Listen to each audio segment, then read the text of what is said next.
345 kilometers of sand, dunes and potential drama in the T3 lightweight prototype class. Lionel Coste of PH Sport was having a ball out there. Best performance so far for the former biker, 6th today and in the top 10 overall. She was raised in the dunes of Saudi Arabia, and there's no stopping Dania Akil. Maybe heading towards her hometown of Jeddah inspired her. She was 7th today.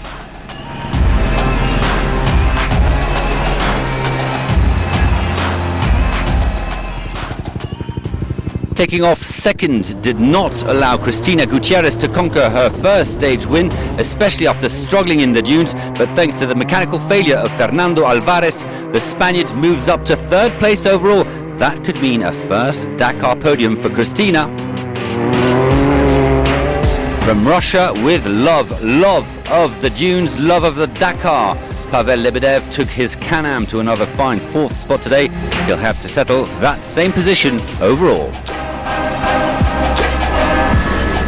It's been an outstanding rally for Sebastian Eriksson. The rookie, used to rallycross, has been acting like a real desert fox, consistent. In the top 3 of 7 out of 11 stages, Eriksson comforts his 2nd position overall.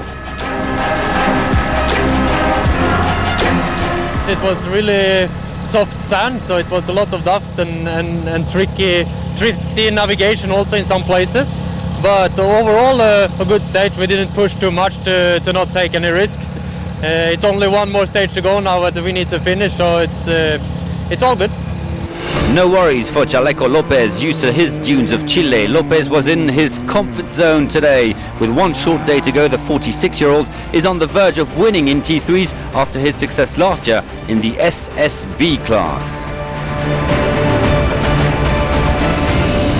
No matter the distance, no matter the terrain, no matter the fact he was opening the way, there's just no stopping Seth Quintero. The 19-year-old was again the fastest today.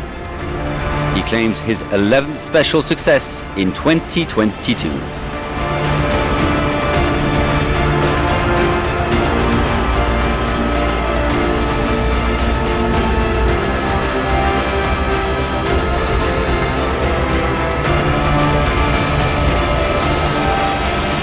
It's definitely a rewarding feeling.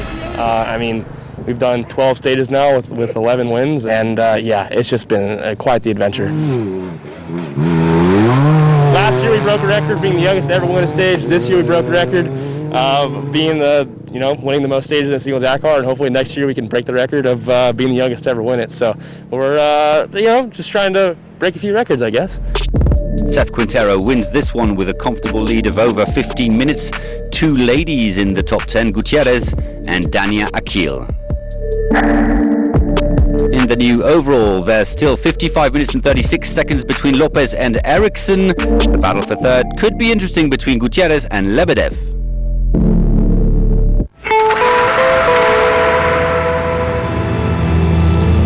Even the local herd intrigued by the fight for the T4 crown coming to a head.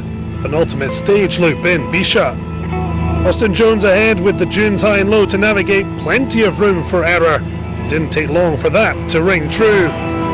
Michel Goxal stopped dead in his tracks despite fixing the mechanical problem. He could only finish 10th, half an hour lost. 4th last year, his overall podium hopes up in smoke again. Maybe not Goxal families.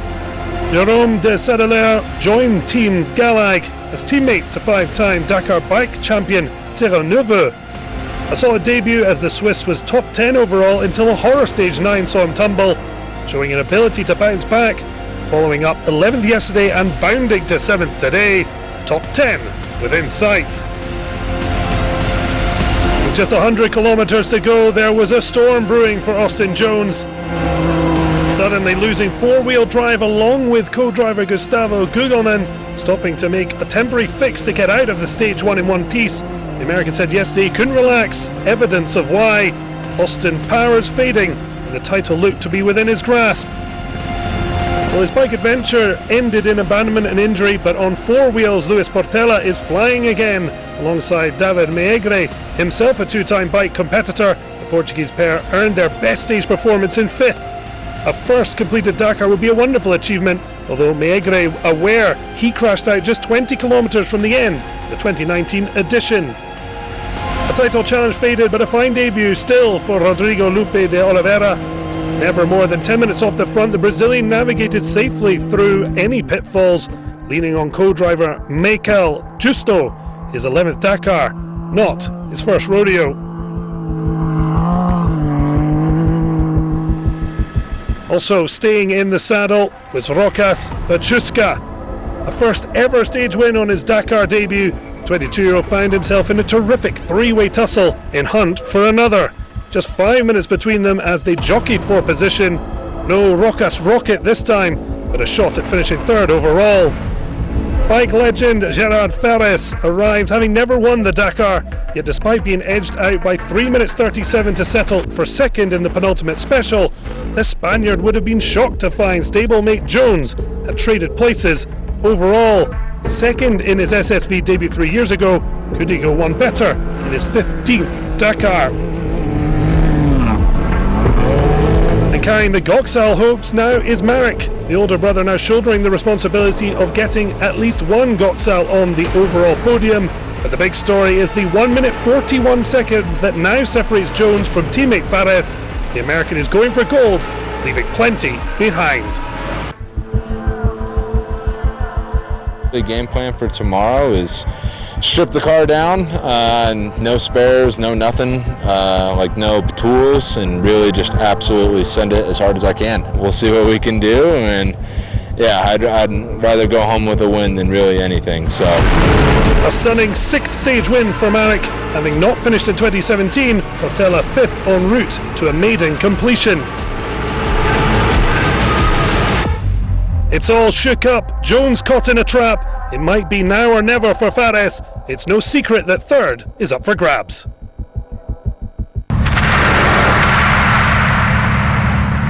So we have dangers too. There's one immediately. It's there, so be careful. Are you ready, mate? Yep. Allez, on y va.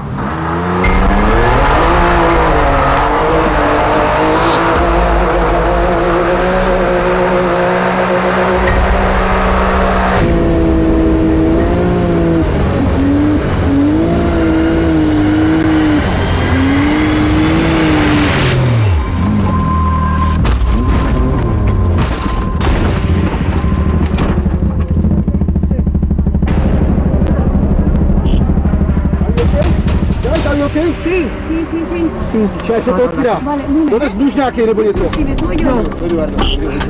Dobrý, v pohodě? Are you okay?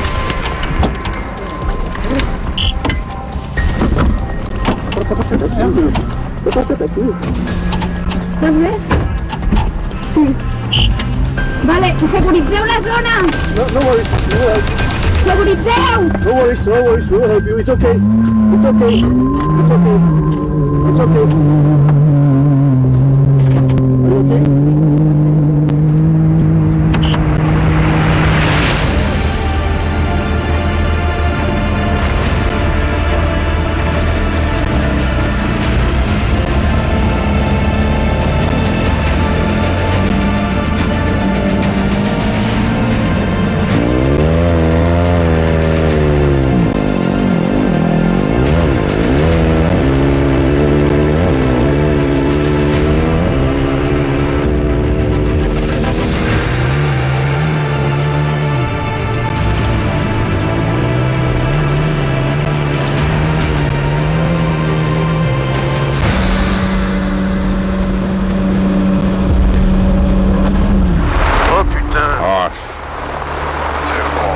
Go left. I can't believe it.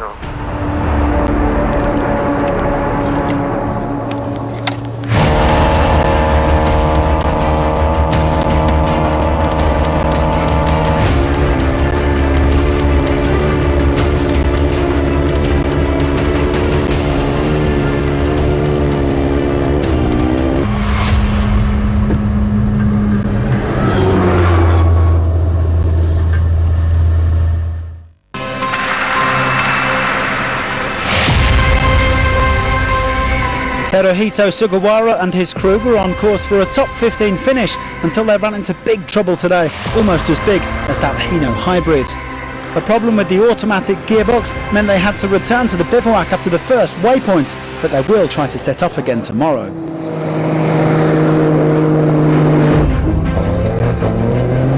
And they weren't the only ones who came to a sudden stop. This is a difficult stage for the trucks. The underside took a pretty big hit and all of a sudden the steering stopped working. Ignacio Casale and his crew forced to do a bit of desert DIY, but they did eventually get going again, losing just over an hour. This was a better day for Janus van Kasteren, who had various mechanical issues himself at the start of the week. The Dutchman came 6th, and he should finish as the best of the non-Kamaz crews in 5th overall.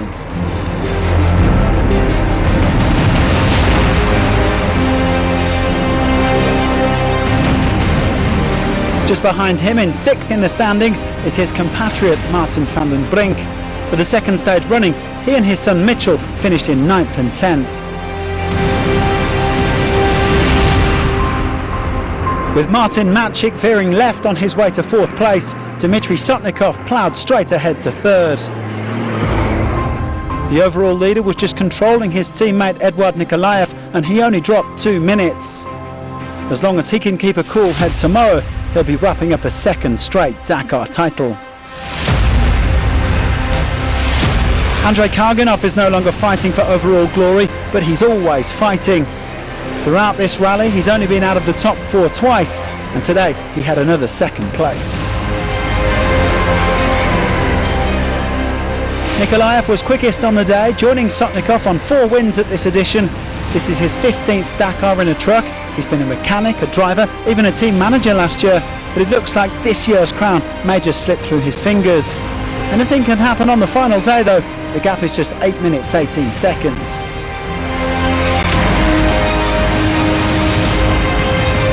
Matchik had another solid day in 4th, behind the leading trio of Kamaz, but ahead of Anton Shibalov. Aleš Lopris also up there after his mechanical problems yesterday. Kamaz heading for a 1-2-3-4, but which of Sotnikov and Nikolaev will be standing on the top step of that podium?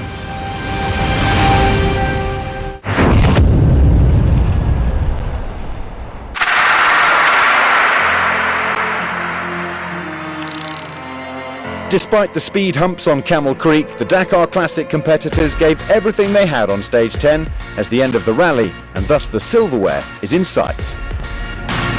The daily procession of vintage and classic cars entertained the locals, but some cope better than others with the terrain.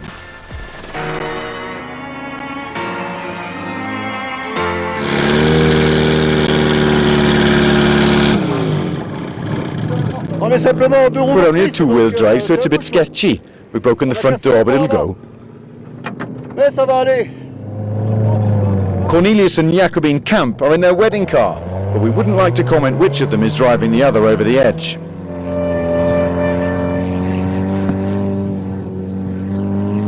Flying like a bird was 68-year-old Xavier Pina, who's from the same town in northern Spain as Salvador Dalí. But there was nothing surreal about this performance, clock-meltingly fast. That's 4 top 4 finishes in a row.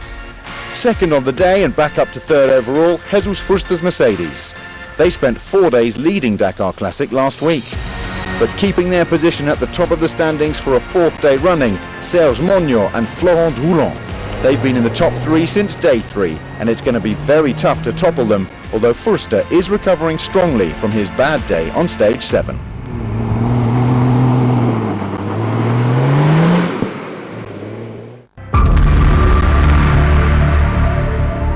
Gildas Carnet is doing his first Dakar this year with a very special truck and a very special crew. We saw a giant photo of us on the screen, cameras everywhere, people taking pictures, and we were like, this is it, we're actually doing it. It wasn't just a joke of a Sunday lunch. Gildas is joined by his partner Guylaine and his daughter Juliette. When he said, we're off to the Dakar, I thought, oh no, something's wrong, he's losing his marbles. Partir n'importe où là. Je me suis dit, I was like, what's happening? At the start, I didn't think it would actually happen. But no, here we are. It's completely crazy. Comme ça, donc oui, c'est complètement dingue, oui.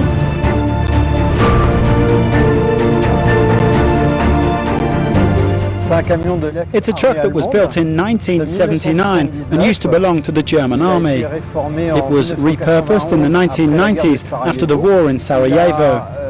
It has no electronics, so it can't suffer electrical failure, and it has a Deutz air-cooled engine, so there are no water pump issues. It was designed to be as reliable as possible.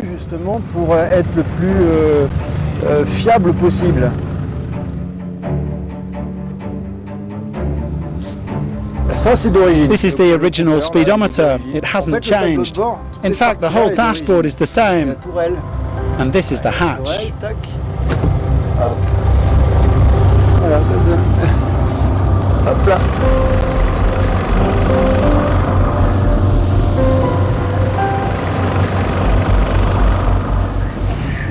The girls really push me. Sometimes we calm you down as well.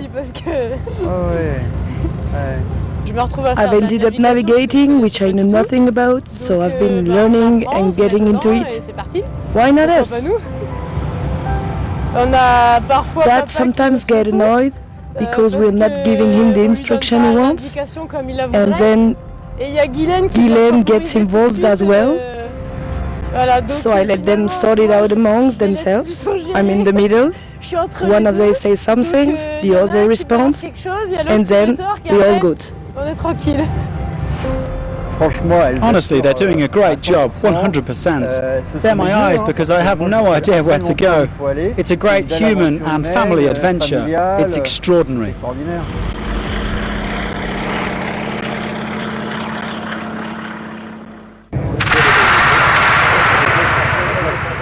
In all the four-wheeled categories on the Dakar, everyday points and medals are awarded towards the new FAA World Rally Raid Championship. Dominating in the T5 class for trucks so far, Martin Matchik's Big Shock crew.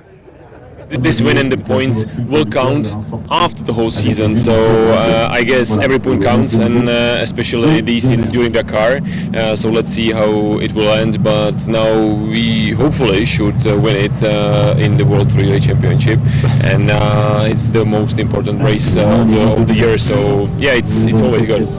Meanwhile, in the cars, after stage 11, Sebastian Loeb extends his lead over Nasser in the championship standings, a consolation for the legend as he remains behind his rival on the Dakar.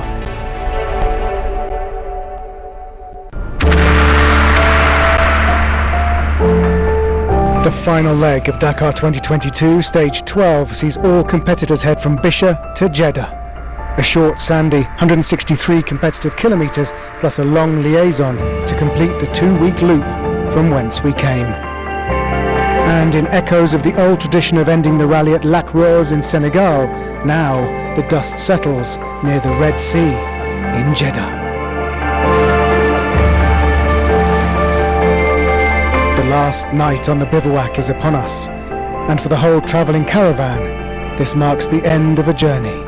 Thousands of journeys, thousands of individual stories. Join us tomorrow when Dakar 2022 concludes.